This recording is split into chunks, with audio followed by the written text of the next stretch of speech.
Well, we are now joined by Liberal MP Chris D'Entremont. Chris, thank you for joining us. Oh, thanks for having me. So you were the first to cross the floor to go from the Conservative Party to join this Liberal Party, and at the time you had hinted that there would be more to follow. Was Marilyn Gladu amongst those you thought would actually follow you to cross the floor? Well, I would think there was a lot of people that were on my list. Marilyn probably wasn't on my list, even though the last few weeks I've noticed her being more collaborative, asking me questions. So, it wasn't a surprise, but yeah, she wasn't on my list originally. Mm-hmm. Well, even in the Conservative Party, she is a social conservative and not necessarily a progressive conservative. And I think a lot of people were eyeing potential progressive conservatives to join this Liberal Party. How do you reconcile her decision to join this party? What do you think is behind that? I think it's the collegiality that she has. I mean, she's always been one to work across party lines to get her private members' bills passed forward. She was always a great chair of the status of women. So she's always wanted to work back and forth between the parties. And really that hasn't been happening a lot in the House of Commons over the last couple of parliaments. And I think she was just starting to get frustrated with that. So having her come over to work within a government... Sorry, Chris, we're going to stop this. Apparently we're throwing to break, so we're going to redo this live. We're going to start all over again. Yeah, sure. No worries. No, it's all good. It's all good. Once... Venez voir l'équipe terrain pour en apprendre davantage sur les outils de campagne les plus récents et les meilleures astuces sur le terrain. Well, you continue to watch CPAC as we bring you special coverage this week of the Liberal National Convention from Montreal. This is day 2, and as you see, the plenary is taking a bit of a break here at the Palais de Congrès, but I am joined by Liberal MP Chris D'Entremont right now to talk about floor crossings and what is taking place here in Montreal. Chris, thank you for joining us. Good to see you. So, when you joined the Liberals from the Conservative Party, and bearing in mind you were the first to cross the floor to join this government, you hinted that there could be other Conservatives who would follow you. Was Marilyn Gladu one of those Conservatives you had in mind? And I would say no, she was not on my card.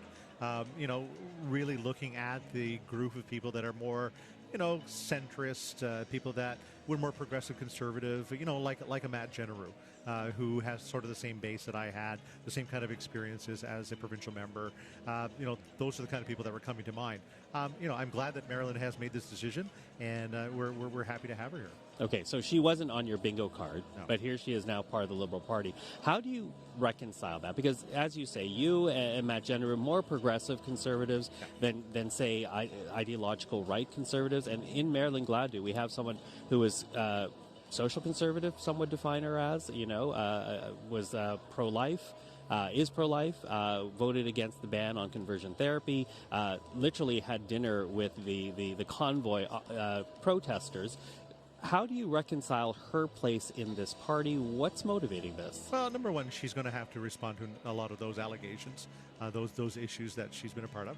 That's the worst part about being a politician, is that sometimes when you've been around for a long time, you've supported certain things that maybe you shouldn't have, and you can adjust. You can change your mind sometimes, and I think it's a rare thing in a politician to look at their past record and say, maybe I was wrong, and maybe the world has evolved ahead of me, and I need to adapt to that new evolution. So, I think she's got some answers to say what her position is on it. But I think, we're an inclusive party, and we believe in people can love who they want to love, and we believe in that woman's right to choose. And she's going to have to, vote in those particular ways, and I think she's making that adjustment. Mm-hmm. Do you think we're going to see more floor crossers? There is speculation. There are others in the wings. Well, I mean, I can only go with the speculations at this point.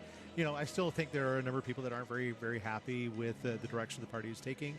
The Conservative Party. The Conservative Party is taking. So we're going to see what's going to happen over the next few weeks. But ultimately, it's a personal decision for them, and I really don't want to comment on things going on or not going on within the Conservative Party itself. But they do need to look inwardly. Mm-hmm. Well, I'm wondering how you have felt about the move, because you were a longtime Conservative, now a Liberal since the winter. Yeah.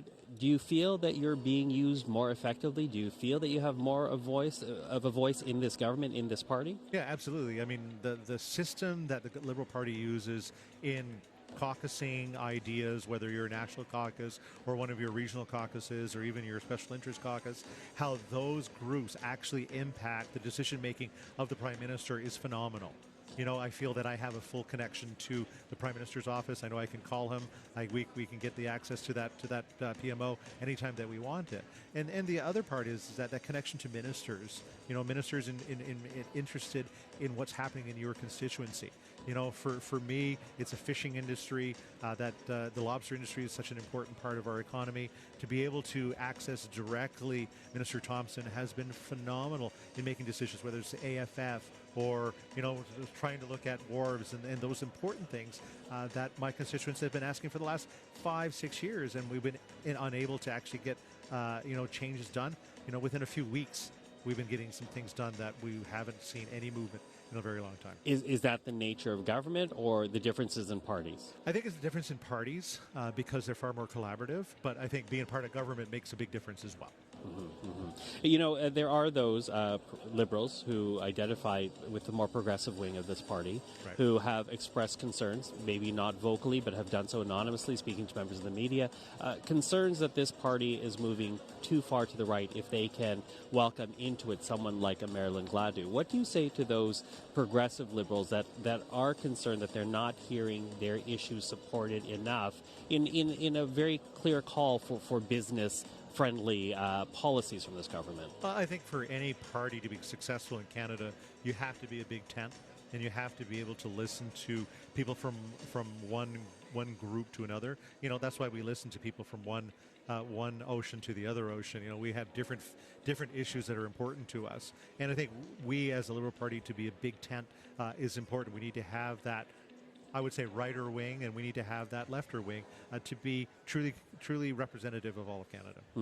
You use the word representative, and I will say that members of the Conservative Party have criticized floor crossers, have pointed out that in the last election, which is not even a year ago to the day, yes, they voted for the individual candidate, but they were voting for the Conservative candidate, and they make the argument by crossing the floor, you, respectfully, and others who have crossed, are disrespecting the thousands of Canadians who voted for a Conservative candidate. What do you say to that? Well, I mean, we as politicians, we as members that are elected, are there to represent our communities. The party doesn't mean a thing when you're actually elected. It doesn't matter who's coming to your office, who's asking questions, who needs help. We're going to represent all of them, whether they're Conservative, Liberal, NDP, and in Quebec, of course, Bloc. So, I think putting that aside is that we as politicians need to make a decision on what is the best course of action for our ridings and how we better can affect and represent them. And if floor crossing is required, then it should be required. And then left to the constituents to decide in the next vote? And the next vote comes along and they don't like what happened, well, they have that opportunity to vote the person out. Yeah. Listen, you are now part of this government that's very focused on improving the economy of this country, diversifying trade for this country. That is the policy that keeps being stated time and again.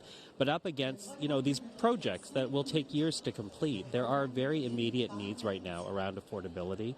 The conflict in Iran is only going to exacerbate that in the months ahead. Do you think this government's moving quickly enough to deal with the affordability issues that Canadians are facing? I think we are. There's a number of things, whether you're talking about dental care or you're talking about, the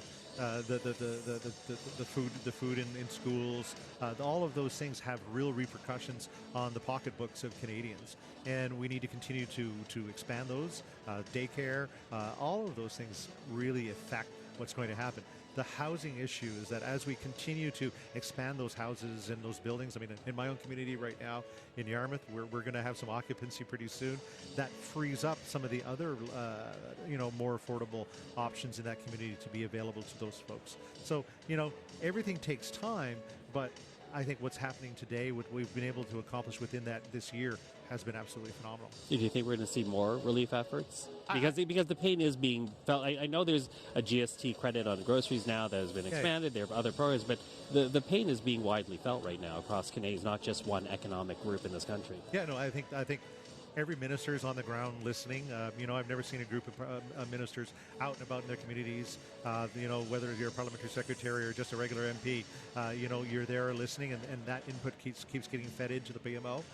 I really think that there's more coming as we try to work through this world challenge that we find ourselves in.